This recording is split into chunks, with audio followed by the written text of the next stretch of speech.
Assalamualaikum warahmatullahi wabarakatuh. Apa kabar anak-anakku semuanya?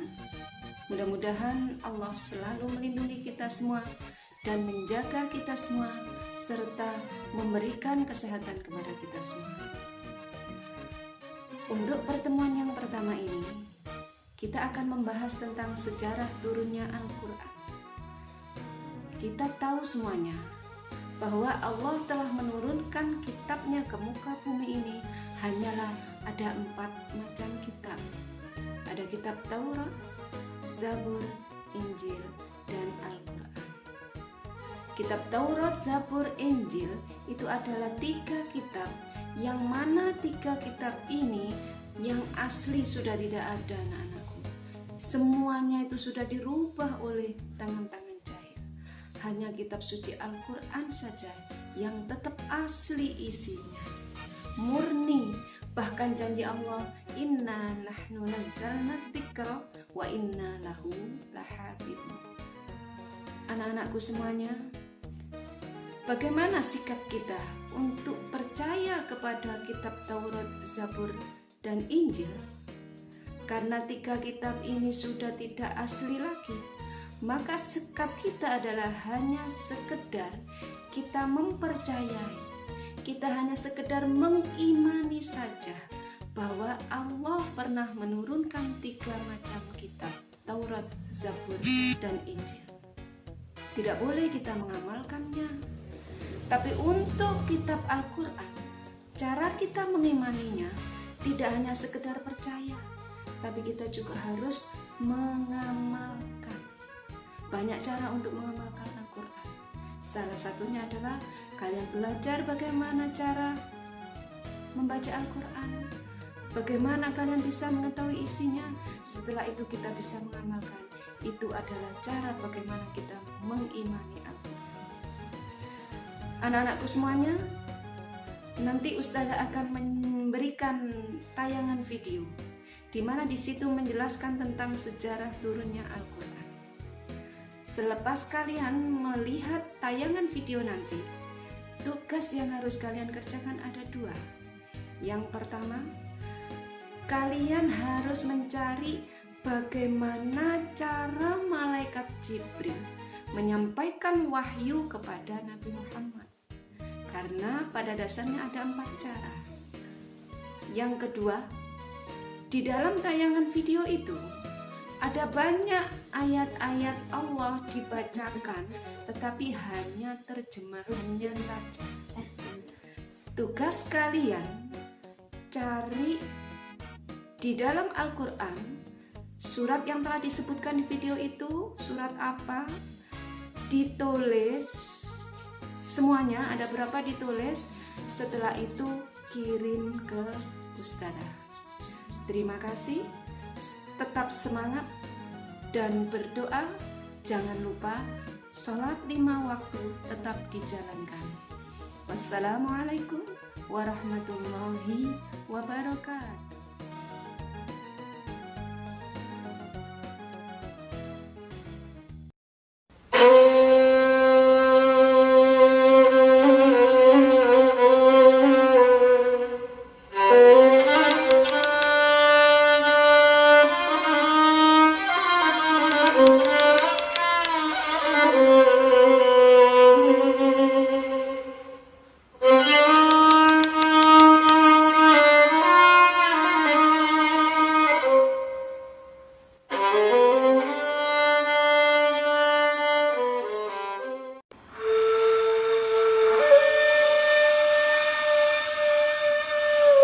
Nuzulul Quran.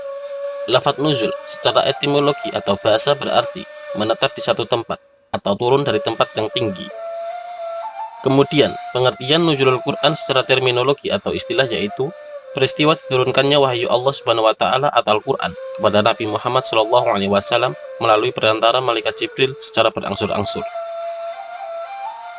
Sejarah terjadinya peristiwa nuzulul Quran terjadi pada malam Jumat, tanggal 17 Ramadan di Gua Hira. Peristiwa itu dikisahkan dalam sebuah firman Allah Subhanahu wa taala dalam surat Al-Baqarah ayat 185 yang artinya Ramadan yang padanya diturunkan Al-Quran menjadi petunjuk bagi sekalian manusia, dan menjadi keterangan yang menjelaskan petunjuk serta menjelaskan perbedaan antara yang benar dan yang salah.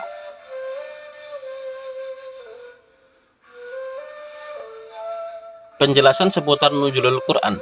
Terdapat setidaknya 3 teori tentang turunnya Al-Quran. Yang pertama, Al-Quran diturunkan sekaligus dari Lauhul Mahfuz ke Baitul Izzah atau langit dunia, dan hal ini terjadi pada malam Lailatul Qadar. Kemudian ayat demi ayat Al-Quran diturunkan secara bertahap ke bumi. Turunnya Al-Quran pertama kali ke bumi inilah yang kemudian disebut dengan nuzulul Quran. Dalam suatu riwayat, Ibnu Abbas menjelaskan, Al-Quran itu diturunkan pada bulan Ramadan pada Lailatul Qadar secara sekaligus. Kemudian diturunkan lagi berdasarkan masa turunnya, sebagian demi sebagian secara berangsur pada beberapa bulan dan hari. Kedua, Al-Quran diturunkan ke langit dunia selama 20 tahun pada malam Lailatul Qadar setiap tahunnya. Sementara Lailatul Qadar hanya turun sekali dalam setahun. Setelah itu, ayat-ayat Al-Quran tersebut dibacakan kepada Nabi Muhammad SAW sesuai dengan kebutuhan umat. Ketiga, Al-Quran diturunkan pertama kali pada malam Lailatul Qadar. Selanjutnya, Al-Quran diturunkan ke bumi secara bertahap dalam waktu yang berbeda-beda. Dari ketiga teori tersebut, yang paling banyak dianut adalah teori yang pertama.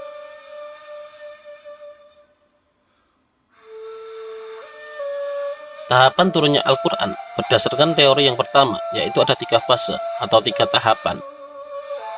Tahapan pertama, Al-Quran diturunkan atau ditempatkan di Lauhul Mahfuz. Lauhul Mahfuz adalah suatu tempat di mana manusia tidak bisa mengetahuinya secara pasti. Dalil yang mengisyaratkan bahwa Al-Quran diletakkan di Lauhul Mahfuz terdapat dalam Quran Surat Al-Buruj ayat 21-22, yang artinya, bahkan yang didustakan mereka itu, yaitu Al-Quran yang mulia, yang tersimpan di Lauhul Mahfuz. Tetapi berkaitan sejak kapan Al-Quran ditempatkan di Lauhul Mahfuz dan bagaimana caranya merupakan hal-hal yang gaib. Tidak ada yang mampu mengetahuinya selain Allah SWT. Tahapan kedua, setelah Al-Quran berada di Lauhul Mahfuz, kemudian kitab Al-Quran tersebut diletakkan di Baitul Izzah, yaitu langit yang terdekat dengan bumi. Tahapan ketiga, Al-Quran diturunkan dari Baitul Izzah langit dunia langsung kepada Nabi Muhammad SAW, baik melalui perantara malaikat Jibril ataupun secara langsung ke dalam hati sanubari Nabi Muhammad SAW ataupun dari balik tabir. Firman Allah SWT ataupun hadis yang menjelaskan turunnya Al-Quran kepada Nabi Muhammad diantaranya adalah sebagai berikut. Quran Surat Al-Baqarah ayat 99 yang artinya, dan sesungguhnya kami telah menyinggahkan kepadamu ayat-ayat yang jelas. Quran Surat Al-Imran ayat 7 yang artinya, dialah yang menurunkan kitab Al-Quran kepadamu, Muhammad. Di antaranya ada ayat-ayat yang muhkamat, itulah pokok-pokok isi Al-Quran, dan yang lain ada ayat-ayat yang mutasyabihat. Quran Surat Asy-Syura ayat 193-194 yang artinya, ia Al-Quran itu dibawa turun oleh Ar-Ruh Al-Amin atau Malaikat Jibril ke dalam hatimu Muhammad, supaya kamu menjadi salah seorang di antara orang-orang yang mengirim peringatan. Dalam salah satu hadis yang diriwayatkan oleh Imam Al-Bukhari, sesungguhnya Al-Haris bin Hisham bertanya kepada Rasulullah SAW seraya berkata, "Wahai Rasulullah, bagaimanakah wahyu itu turun kepadamu?"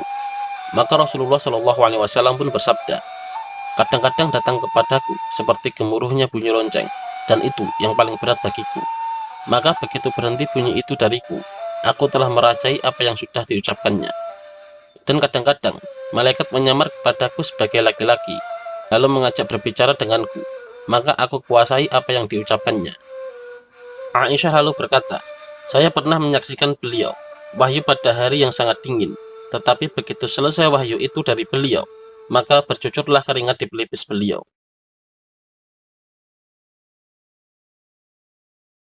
Turunnya Al-Quran ke dunia ditandai dengan penerimaan wahyu pertama oleh Nabi Muhammad SAW, yaitu surat Al-Alaq ayat 1-5, yang bertempat di Gua Hiro yang berjarak sejauh 2 farsyah sebelah utara kota Mekah.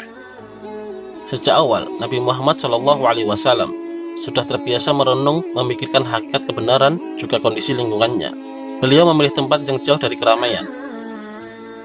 Hal ini sudah dilakukan sejak beliau masih bujang hingga kemudian menikah dengan Sayyidah Khadijah. Sepanjang bulan Ramadan tiap tahun, beliau pergi ke sana dan berdiam diri di tempat tersebut, cukup hanya dengan bekal sedikit yang dibawanya. Beliau tekun dengan renungan dan ibadah, jauh dari segala kesibukan hidup dan keributan manusia.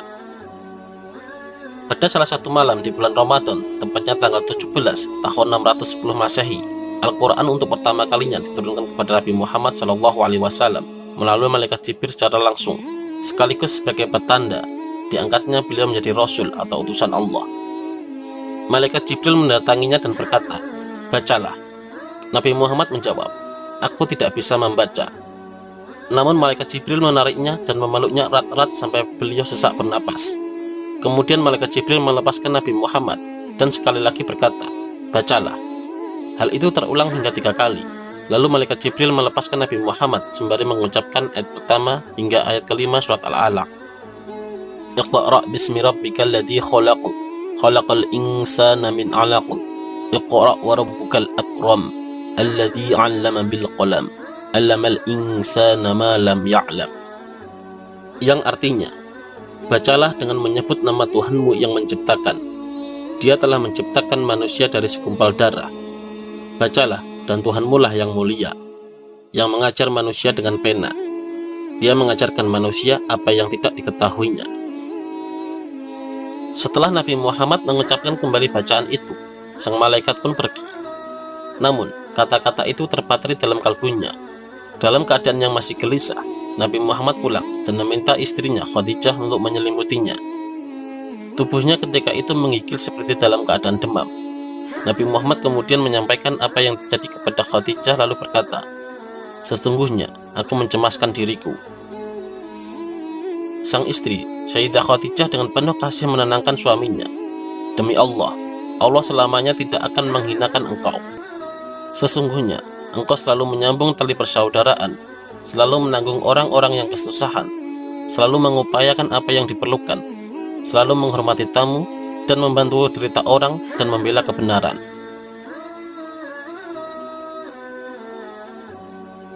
Malam turunnya ayat Al-Quran adalah malam keberkahan. Pada bulan Ramadan, khususnya malam nuzulul Quran, Rasulullah selalu ditemui oleh malaikat untuk mengulang bacaan Al-Quran yang dimilikinya, semacam setar hafalan yang langsung dicek oleh malaikat Jibril. Keutamaan malam nuzulul Quran sebagai peristiwa diturunkannya Al-Quran ini tidak lain adalah saat Allah melipat gandakan pahala dalam beribadah apa saja, termasuk tadarus Al-Quran. Selain itu, ada banyak amalan ibadah yang bisa kita lakukan untuk meraih keutamaan malam penuh berkah tersebut, seperti memperbanyak zikir, memperbanyak sedekah, berdiam diri di masjid atau i'tikaf, sholat sunnah taraweh, sholat sunnah witir, hingga tahajud, dan berbaik dalam sikap dan perbuatan. Malam diturunkannya Al-Quran adalah malam yang penuh berkah, di mana para malaikat turun ke bumi untuk mendoakan setiap hamba yang melakukan ibadah. Semoga kita senantiasa termasuk golongan yang ahli ibadah dan diridhai oleh Allah Subhanahu wa Ta'ala. Amin.